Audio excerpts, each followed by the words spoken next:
I've noticed that using Half-Life 1 sound effects in videos has become a bit of a meme. And I'd just like to say that we did it first.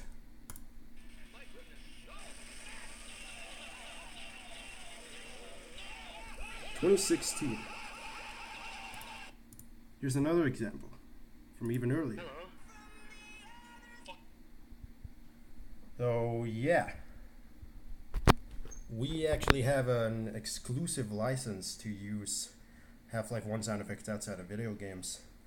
We got a contract that says only we can do it right here.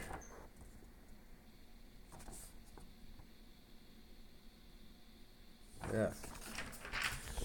So you'll be hearing from a lawyer about this when we get one. Just you wait.